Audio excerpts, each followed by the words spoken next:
Mateus 16, 24 diz assim: Então Jesus disse aos seus discípulos: Se alguém quer vir após mim, negue a si mesmo, tome a sua cruz e siga-me, pois quem quiser salvar a sua vida, a perderá. E quem perder a vida por minha causa, esse a achará. De que adiantará uma pessoa ganhar o mundo inteiro e perder a sua alma? Ou que dará uma pessoa em troca da sua alma? Porque o Filho do Homem há de vir na glória de seu Pai com os seus anjos, e então retribuirá a cada um conforme as suas obras. Até aqui. Em 2013 foi lançado um filme chamado Terms and Conditions May Apply. Lembra quando você vai entrar, se cadastrar em algum site, algum aplicativo, e ele diz assim: termos e condições, leia e diga se você concorda ou não. Esse filme vai mostrar que provavelmente, em média, as pessoas gastariam cerca de 180 horas no ano para ler todos os termos e condições dos serviços que elas assinam. Mas a verdade é que a gente nunca lê, né? Essa aí talvez seja uma das coisas que a gente menos se preocupa em fazer. Só que isso não é só nos serviços de assinatura, aplicativos e coisas assim. Tem muita gente que vem para a igreja e que quer servir ao Senhor Jesus, mas não busca entender na palavra quais são os termos e condições desse serviço. E aí, quando as coisas começam a caminhar de uma maneira difícil e complicada, elas se questionam. Por quê? Por quê? Eu ouvi que servir a Jesus era como viver num parque de diversões. Era como viver na Disney, que tudo viria de bom na minha vida e nada de mal aconteceria. Mas será que é isso que o próprio Jesus nos ensina? Será que é isso que a palavra nos ensina? Não, não é. O próprio Cristo disse, na vida, nós passaríamos por aflições. Aflições estão aí. A vida é difícil. Ainda que com Ele nós possamos também descansar, sabendo que não precisamos temer. Ele venceu o mundo e com Ele venceremos também. Mas para estar com Ele, os termos e condições também são difíceis. O caminho é difícil, é árduo e a porta é estreita. E nesse texto nós vamos aprender algumas características do que é seguir a Cristo. E a primeira que esse texto vai ressaltar para a gente é que seguir a Cristo é negar a si mesmo. Essa é a maior das negações. É a mais difícil de todas. É você dizer não a você mesmo, à sua própria vontade, ao seu próprio reino que você esculpiu e nós esculpimos em nossa arrogância. Achando que nós nascemos para viver de acordo com a nossa própria vontade e não entendendo que dos dois ou vivemos na vontade do mundo, da carne, do pecado, de Satanás, ou somos transportados para o reino do Filho amado de Deus, onde vivemos segundo a vontade dele. Sempre teremos um Senhor. A questão é qual é o nosso Senhor. A que Senhor seguiremos? Seguiremos aquele que nos escraviza e leva à morte? Ou aquele que nos guia, nos cuida? O Senhor que serviu por nós. O Senhor que nos leva à vida. A quem você vai seguir? Você está disposto a negar a si mesmo, dizer não à sua própria vontade para seguir a Jesus? Porque Jesus não é Salvador de quem Ele não é Senhor. Jesus não é Salvador de quem Ele não é Senhor. Quem é o Senhor da sua vida? Jesus? Ou você mesmo? Ou os ídolos que você levantou? O que reina? A sua vontade ou a do Senhor? Só há um trono para governar. Quem está sentado no seu trono? Aquele que é digno ou aquele que um dia vai ser deposto, derrubado, destruído por ter tentado tomar o trono do verdadeiro rei? Jesus nos mostra que seguir a Ele não é uma coisa simples. Exige logo de cara o negar a nós mesmos, negar a nossa própria vontade. Por quê? Jesus não quer que sejamos tristes, não é isso. Jesus não quer que digamos não a qualquer desejo, também não é isso. Mas Ele quer que sejamos capazes de dizer não a tudo aquilo que está contrário à vontade dEle. Você pode fazer certas coisas que você quer, você pode.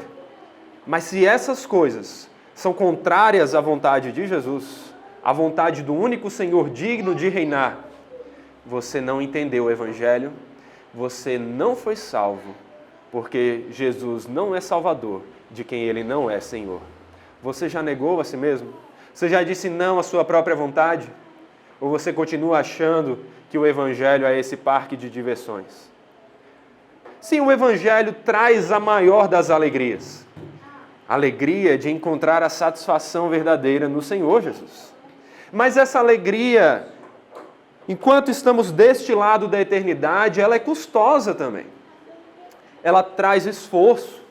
Um dia desfrutaremos em sua plenitude dessa alegria. Viveremos com o Senhor eternamente, sem tristeza, sem lágrimas, sem choro, porque Ele virá para enxugar do nosso rosto todas as lágrimas. Mas enquanto estamos desse lado da eternidade, passamos por lutas, passamos por desafios. E a alegria que encontramos no Senhor também encontra seus obstáculos. Mas se estamos firmes no Senhor, nós podemos viver. Só que para isso, para encontrarmos essa alegria, nós vemos o paradoxo do Evangelho.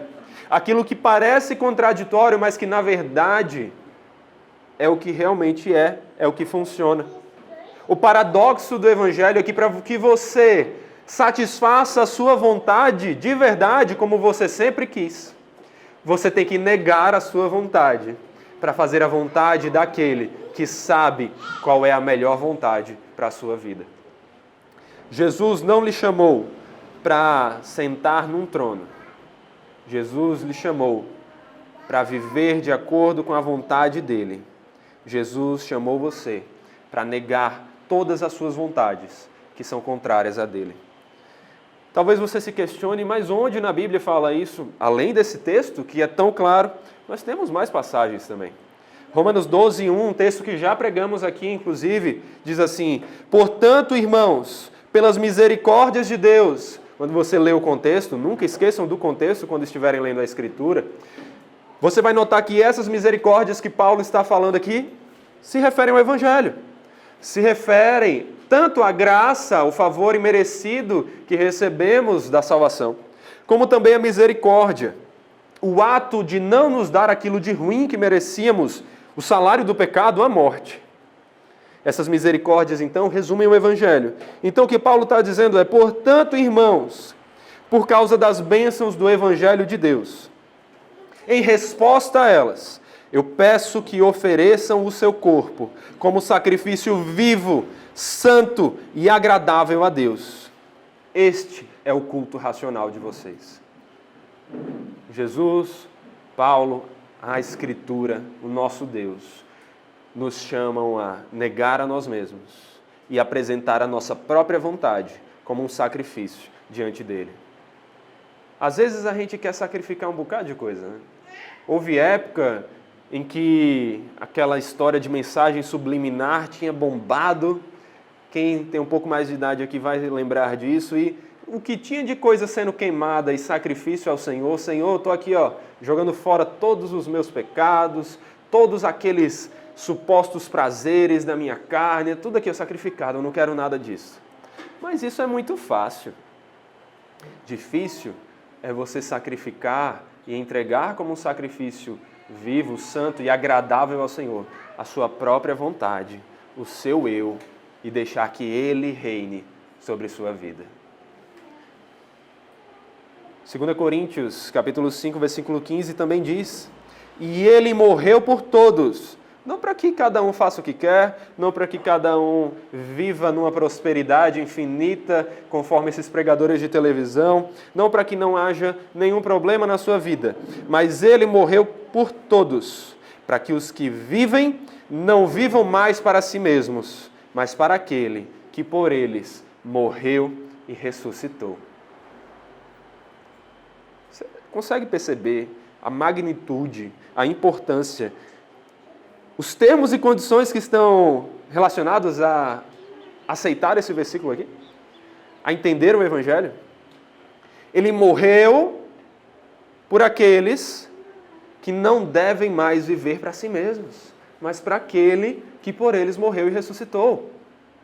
Aqueles, então, que vivem para si mesmos, lógica aqui, gente, lógica. Deus é um Deus lógico. Aqueles, então, que vivem para si mesmos, não são aqueles pelos quais Ele morreu e ressuscitou. O que sua vida demonstra?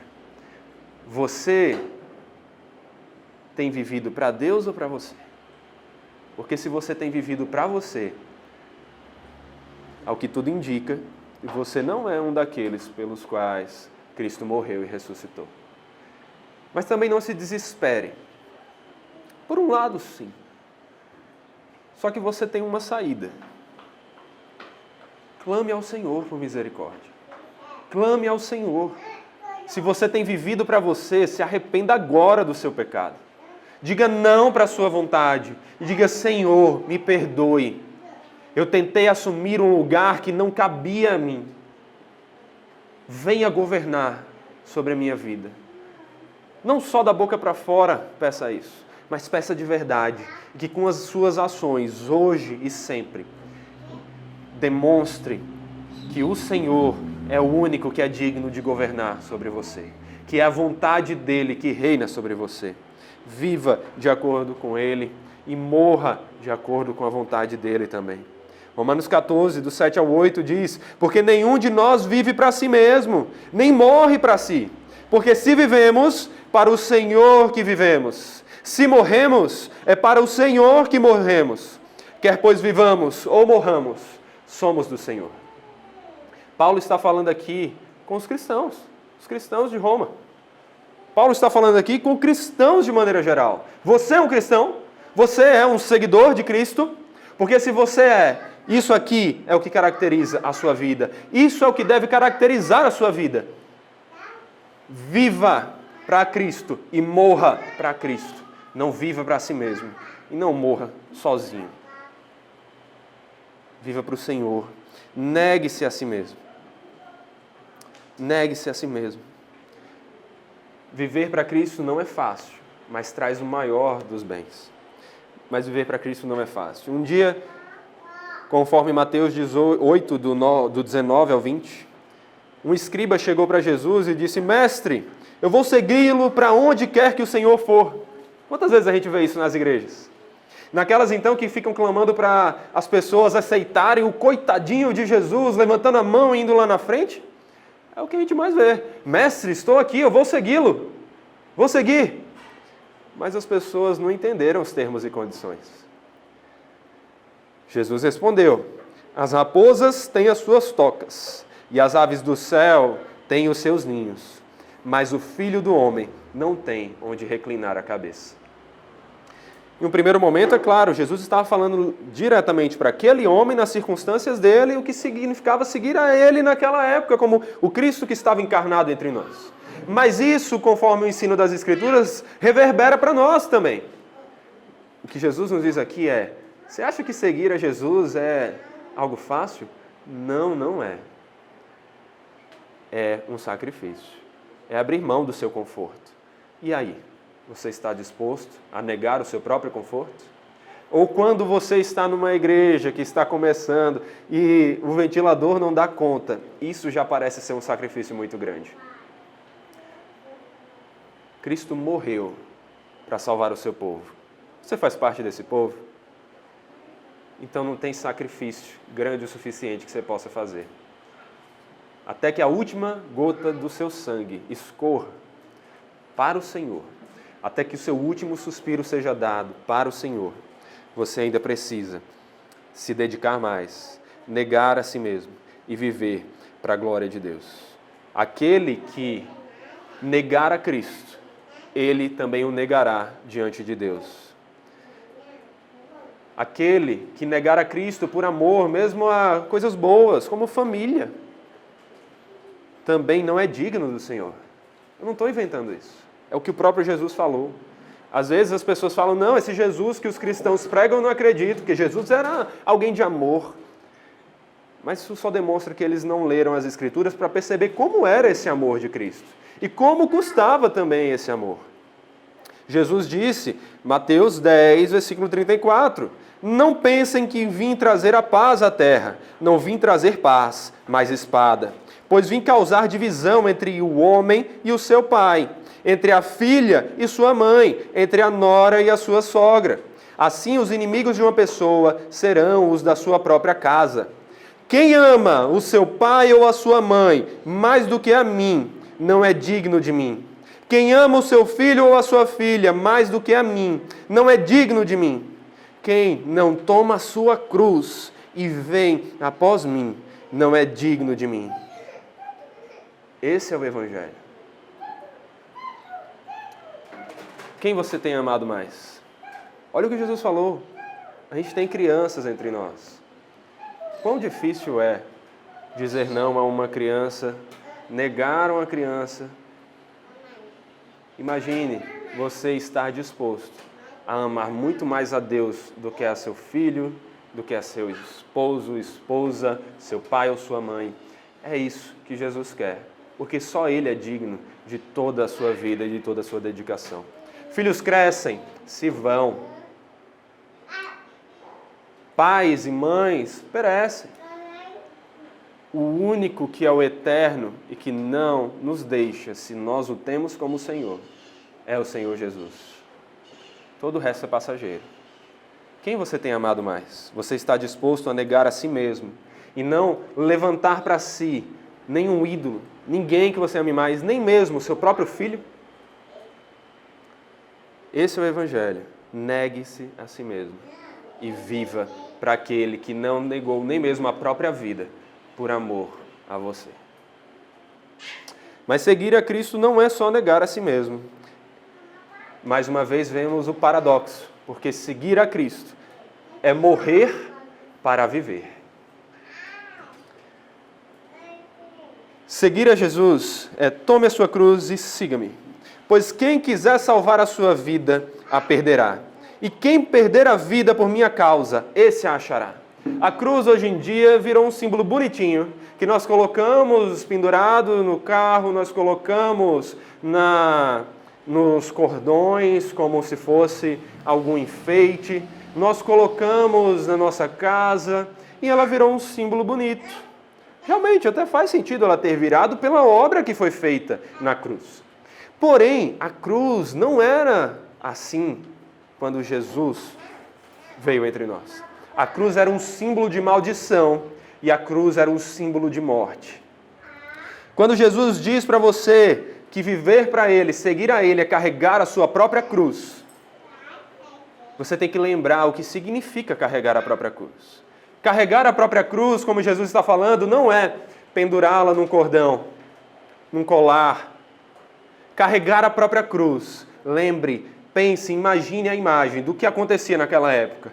É o que Cristo fez. É pegar a cruz, a pesada cruz de madeira e seguir os seus caminhos, seguir para o Gólgota, seguir para o lugar da caveira, seguir para a morte. Seguir a Cristo é estar disposto a pegar a cruz e seguir seu caminho rumo à morte. É estar disposto a morrer por Cristo, morrer por aquele que morreu para nos salvar. Você está disposto a morrer para viver? Você está disposto a dizer não a toda a sua vida para viver para Deus? Cristo carregou a cruz por nós. Cristo morreu para vencer a morte e nos dar vida. E a palavra nos mostra justamente isso, que com Cristo, se estamos com Cristo, nós morremos para nós mesmos. Morremos para o pecado, mas morremos para ressuscitar e vencer a morte como Ele o fez. E então termos uma vida verdadeira, eterna, uma vida abundante. Romanos 6, versículos 5 a 8. Porque se fomos unidos com Ele, com Cristo, na semelhança da sua morte, certamente o seremos também na semelhança da sua ressurreição. Sabendo isto, que a nossa velha natureza foi crucificada com Ele, para que o corpo do pecado seja destruído e não sejamos mais escravos do pecado. Pois quem morreu está justificado do pecado. Ora, se já morremos com Cristo, cremos que também viveremos com Ele. O Evangelho, o seguir a Cristo, é isso. É morrer para viver. Porque quando você morre para você mesmo, você culmina a sua condenação. Qual é o salário do pecado? É a morte. Mas quando você morre sozinho, a sua morte perdura. A sua morte continua. Porque a sua morte não foi suficiente para pagar a sua dívida eterna. Mas a morte de Cristo, a vida que Ele tinha, que Ele entregou por nós, tinha um valor infinito, grande o suficiente para pagar pelo nosso pecado de uma só vez. E é assim que quando nós não morremos sozinhos, mas morremos com Cristo, nós podemos reaver a nossa vida. Mas não mais como nossa vida, mas como vida para ser vivida para Ele. Uma vida abundante, verdadeira, mas uma vida que é dele, que nós devemos entregar a Ele e que nós devemos desfrutar com Ele. Se você morreu para si mesmo, você morreu para o pecado. Você morreu para aquilo que lhe traz morte, que lhe traz condenação. E esse é o único caminho para a sua salvação. Se você quer viver, não só 50, 70, 80, 100 anos, mas se você quer uma vida eterna, uma vida sem sofrimento, sem luta, uma vida de alegria, o único caminho é morrer. Porque se você tentar viver, se você tentar viver pelas suas próprias obras, pela sua própria vontade, um dia você estará diante dos juízes e você ainda vai ter uma morte eterna para pagar. Mas se você morreu com Cristo, a morte dele é vista como sua. Ele morreu em seu lugar. E nele a sua dívida está paga. Quitada. Não há mais nada. E então, por causa dessa morte, por causa do morrer para si mesmo, você pode viver e viver com Deus. Viver eternamente. Viver com aquele que é o único, que é grande o suficiente para satisfazer o vazio que há no seu coração. Ele morreu por todos, para que os que vivem não vivam mais para si mesmos, mas para aquele que por eles morreu e ressuscitou. Você quer viver? Você quer sua salvação? Morra para si mesmo e viva para Deus. Esse é o único caminho. Não confie que você vai tentar dar um jeitinho brasileiro. Não existe jeitinho brasileiro com o Senhor. 7 não é 10. 7 não passa. O Senhor só aceita 10. E o único que tirou 10, o único que foi perfeito, foi Jesus. Você vive com Ele ou você morre sem Ele? É isso que você precisa pensar. E seguir a Cristo também é investir naquilo que mais importa. Às vezes a gente pensa que a vida é feita para a gente crescer, constituir uma família, ter um ótimo curso de universidade, sucesso no nosso trabalho, uma casa grande, maravilhosa, um super carro confortável e todos os bens que nós queremos. Talvez você olhe para essa minha frase e diga, não, eu não penso nisso. Mas o que as suas ações têm demonstrado? O que é aquilo que mais ocupa seu tempo? Para que ele serve? Será que não é justamente para a busca dessas coisas? Será que não é justamente o investir para conquistar aquilo que é material? Para conquistar tesouros na terra? Mas do que adiantará? Veja o que o texto diz, o que o próprio Jesus disse. Versículo 26. De que adiantará uma pessoa ganhar o mundo inteiro e perder a sua alma? Ou que dará a pessoa em troca da sua alma? Do que adianta você chegar a um sucesso no trabalho, se tornar famoso, super rico e bem-sucedido, ter uma família maravilhosa, mas um dia perder tudo isso e perder também a sua alma? Tudo que você conquistar aqui é passageiro. Será que vale a pena se dedicar tanto assim àquilo que é passageiro, ao invés de aquilo que é eterno? Será que vale a pena? É porque nós somos imediatistas, né? A gente não consegue esperar. A gente superestima o que podemos fazer em um dia e subestima o que podemos fazer em 10 anos. A gente não sabe olhar para frente. A gente quer o imediato, a gente quer o agora. Quantos de vocês já viram aqueles videozinhos de Instagram onde uma criança pequena, na sua idade ali dos 3 anos ou menos, recebe um docinho para ficar na frente dela e testar a sua disciplina e a sua força de vontade? E a ideia é, aqui está o docinho, papai e mamãe vão ali e voltam já. E a criança fica ali com o celular gravando e olhando aquele doce e babando por aquele doce. A ideia é testar a força de vontade dela. Mas são poucas as crianças que conseguem suportar até o pai voltar. Elas querem o imediato. Elas querem aquela bênção na hora. Tem uma outra variante desse vídeo que é: papai e mamãe vão ali. Se você não comer esse agora, quando papai e mamãe voltarem, você ganha 2. Mas é muito difícil para as crianças. É muito difícil. Mas e você, é criança? Será que nós somos crianças? Porque parece que a gente não tem essa força de vontade para esperar. Parece que a gente não tem essa força de vontade para dizer não para uma agora, para receber mais depois. Parece que a gente não tem a força de vontade para dizer não para a nossa carne, para uma vida passageira, cheia de lutas, para receber uma vida eterna e abençoada e alegre depois. Será que você tem vivido então como uma criança? Não no sentido positivo que Jesus nos chama a viver, mas nesse sentido negativo, de não ter domínio próprio, uma das características do fruto do Espírito, para dizer não à sua própria vontade, aos seus próprios desejos, à sua própria vida, e saber esperar mais para receber o maior prêmio que você pode receber. Será que você tem vivido pensando na vida eterna ou somente nessa vida? Porque se você só pensa nessa vida, se você não pensa na vida após a ressurreição, você é o mais miserável dentre os homens. É isso que Paulo vai dizer. Não adianta você conquistar o mundo inteiro, todas as suas metas, todas, mas não conquistar aquilo que é mais importante, um relacionamento salvífico com aquele que é o Senhor da criação. É para isso que você nasceu. Só isso que vai lhe satisfazer. Por mais que você conquiste todos os bens dessa vida, você ainda se verá insatisfeito.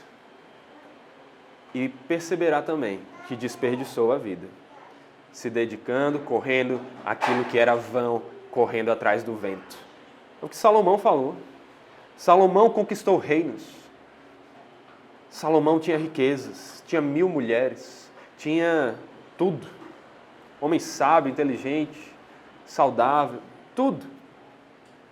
Mas Salomão, no final da sua vida, percebeu que tudo isso era correr atrás do vento, se olhamos apenas para debaixo do sol.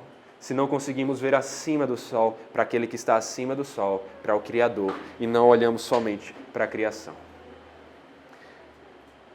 Jesus disse: não acumulem tesouros sobre a terra, onde as traças e a ferrugem corroem, onde ladrões escavam e roubam, mas ajuntem tesouros no céu, onde as traças e a ferrugem não corroem e onde os ladrões não escavam nem roubam. Tudo que você conquistar aqui é perecível, é passageiro. Mas aquilo que você investe para conquistar na eternidade com o Senhor, isso ninguém tomará de você. Nem sequer a morte, nem a vida, nem principados, nem potestades, nada o separará do amor de Deus que está em Cristo Jesus, o nosso Senhor. Mas a questão é essa: Ele é seu Senhor? É isso que você tem que meditar. O reino dos céus é semelhante a um tesouro escondido no campo, que um homem achou e escondeu. E então, transbordante de alegria, vai, vende tudo o que tem e compra aquele campo.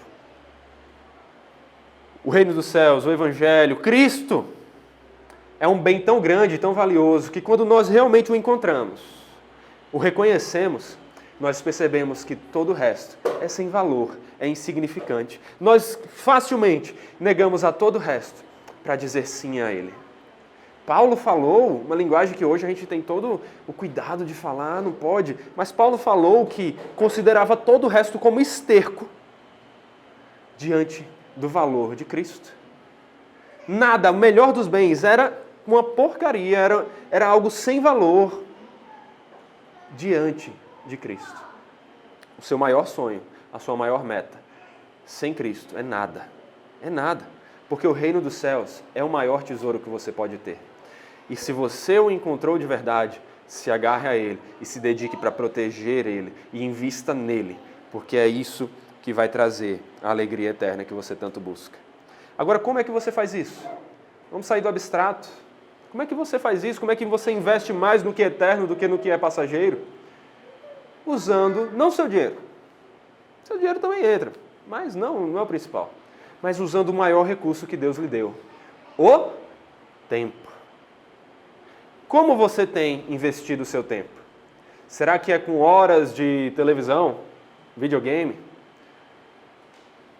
séries, redes sociais, conversas sem utilidade, trabalhos e mais trabalhos? Ou será que você tem investido bem o seu tempo no Senhor? Um ano, para você ter noção, me mandaram isso essa semana, o ano tem 8.640 horas. Isso dá, então, 1% disso dá 86 horas. Um culto tem, em média, 1h30. Considerando, então, que você vá ao culto, por exemplo, os 53 domingos do ano, são basicamente 80 horas, um pouco menos do que isso. Não dá nem 1% das horas do ano. Mas será que pelo menos esse 1% você tem visto com carinho e com atenção? Você tem dedicado? Ou até o culto você tem menosprezado? Mas o culto, apesar de ser importantíssimo e não dever ser abandonado, ele não é o todo. Porque se você vem para o culto e você está aqui, mas primeiro, você não aproveita e desfruta do culto com atenção, com intenção, mas você só fica aqui pensando, quando é que isso acaba? Estou com fome, quero ir para casa, quero aproveitar meu domingo. E se mais do que isso, você vem ao culto e durante a semana você esquece do Senhor, essas 8.640 horas do seu ano são desperdiçadas. Vamos pensar um pouco numa coisa mais resumida, né? A gente não sabe pensar em algo tão longo. Vamos pensar num dia. Um dia tem 24 horas.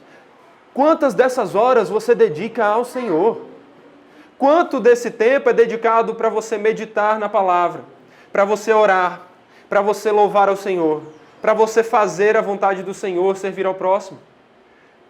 Quanto tempo você tem dedicado ao Senhor diariamente?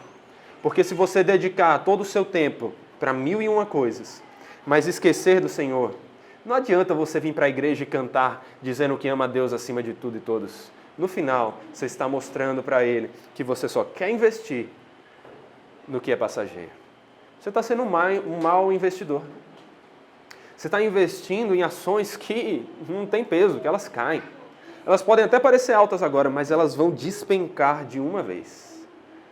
Mas se você investe bem, se você investe seu tempo no Senhor, se você investe seu tempo com o Senhor, e até o tempo que você não está especificamente ali, diretamente com o Senhor, na oração, meditação na palavra, louvor, serviço na igreja, até o restante desse tempo você faz para o Senhor, ou seja, você trabalha porque isso é importante não para você, mas para o Senhor. Você ama a sua família e constrói sua família não para você, mas para o Senhor. Aí sim você entendeu o que é investir. Numa época em que todos falam sobre investimento e que as pessoas finalmente estão aprendendo para não colocar o dinheiro na caixa econômica, não colocar na poupança para não desvalorizar, as pessoas estão aprendendo sobre investimento, as pessoas estão vendo cursos na internet e nós falamos de investimento mais do que nunca, criptomoedas e coisas do tipo. Eu quero lembrar para você uma coisa, o maior investimento que você tem que aprender a fazer é no Senhor. E o curso é esse aqui. Você tem cursado? Você tem estudado? Você tem investido corretamente? Porque é somente o Senhor que vai capacitar você a viver de acordo com a vontade dele. Por fim, seguir ao Senhor é também assegurar a salvação. O versículo 27 diz: porque o Filho do Homem há de vir na glória de seu Pai com seus anjos, e então retribuirá a cada um conforme as suas obras. Seguir a Cristo é assegurar a salvação. Porque quando você deixa de seguir a Cristo, e o tempo passar, e o grande dia chegar, e o Senhor voltar na glória de seu Pai com seus anjos para julgar os vivos, os mortos, o que você terá conseguido com seus investimentos para apresentar diante deles? Que obras você poderá apresentar? Porque a Bíblia diz que a melhor das suas obras, a maior das suas justiças, é como o trapo da imundícia. É como algo sujo. É como algo que não tem valor. A melhor das caridades que você fizer não é suficiente para agradar o Senhor, porque ela é manchada de pecado ainda. A única maneira de, no dia do julgamento, você ficar de pé é se hoje você se ajoelhar. Você está disposto a se humilhar? Melhor, não se humilhar, reconhecer a sua humilhação, se ajoelhando e clamando por misericórdia para assegurar a sua salvação diante daquele bom Senhor. Porque é necessário que todos nós compareçamos diante do tribunal de Cristo, para que cada um receba segundo o bem ou o mal que tiver feito por meio do corpo. Aqui tanto existe um sentido em que, além da salvação, nós receberemos sim alguma espécie de galardão e de bênção pelas nossas ações. Nós não sabemos como é que isso se dá, a gente vê a Bíblia afirmando. Então, mesmo os que serão salvos também colherão mais ou menos frutos, além da salvação na eternidade, dependendo das suas ações. Mas o que eu quero chamar a sua atenção principalmente é o ponto mais importante dessas obras. O estar diante de Deus para ser julgado pelas obras é: que obras você vai apresentar? Porque se forem as suas, você está perdido. Mas se forem as do próprio Senhor, você assegurou a sua salvação. Eis que venho sem demora, e comigo está a recompensa que tenho para dar a cada um segundo as suas obras.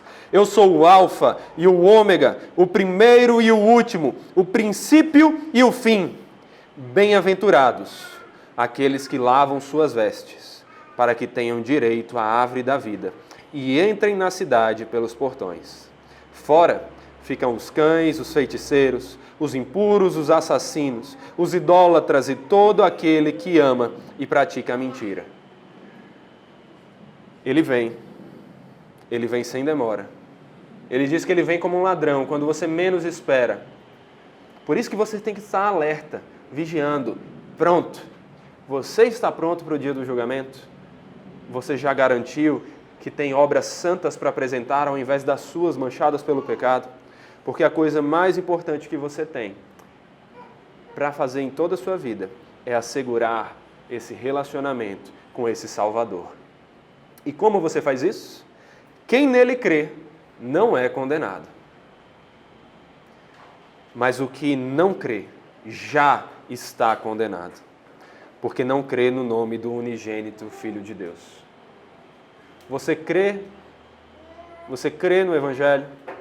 Você conhece o Evangelho para ser capaz de crer no Evangelho? Se você não sabe nem falar do Evangelho para outras pessoas, você tem que se certificar de que esse Evangelho lhe salvou. Porque como você foi salvo por algo que você não sabe explicar para outros?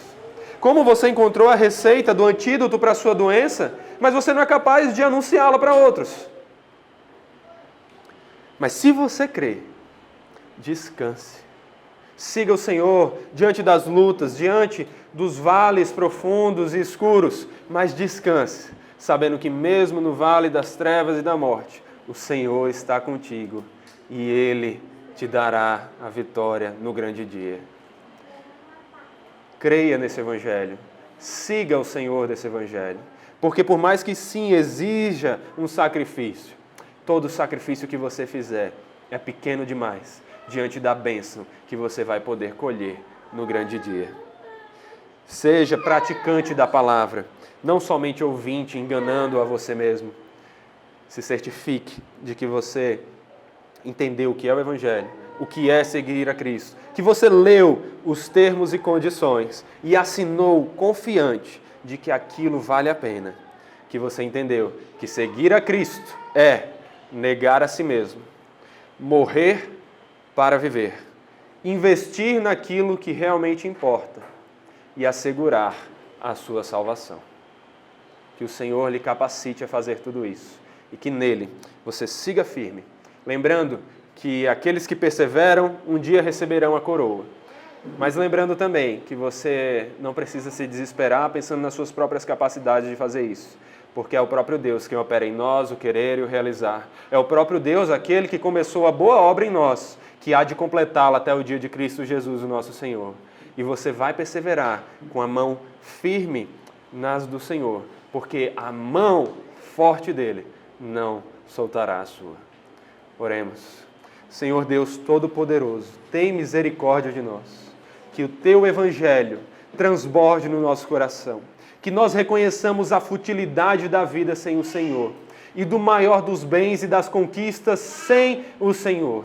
Que o Senhor perdoe os nossos pecados em Cristo. Que o Senhor assegure nossa salvação. Que o Senhor nos faça ver que o maior investimento que podemos fazer é dedicar a nossa vida, o nosso tempo, as nossas ações ao Senhor. E que assim façamos tudo isso com amor, com alegria, com certeza de que isso um dia nos trará o maior bem de todos, o de sermos chamados filhos do Senhor, o de sermos irmãos do nosso Senhor e Salvador Jesus Cristo. E que nós já tenhamos fé o suficiente para desfrutar da certeza dessa salvação já de agora, de maneira que as dores da vida, que as dificuldades da vida, que até mesmo a morte não seja capaz de nos separar das esperanças que temos no Senhor, de nos separar do Senhor. E que no Senhor tenhamos forças para seguir firmes, com o Senhor nos preservando, Pai, porque precisamos da Tua ajuda, senão já falhamos. Para que naquele grande dia Te vejamos face a face, glorifiquemos ao Teu nome e nos alegremos com o Senhor eternamente. Que o Senhor aplique essa palavra no coração de cada um de nós aqui. Que ela transborde, que ela não seja como a semente que se perde no caminho, naquela que se perde e não floresce, ou que até começa, mas morre, mas que seja como aquele bom solo, que faz com que a tua semente do Evangelho cresça, transborde, frutifique. Nos dê, Pai, a tua salvação e o relacionamento com o Senhor. É o que nós te pedimos em nome daquele que nós clamamos que seja o nosso Senhor e Salvador, hoje e sempre. Amém.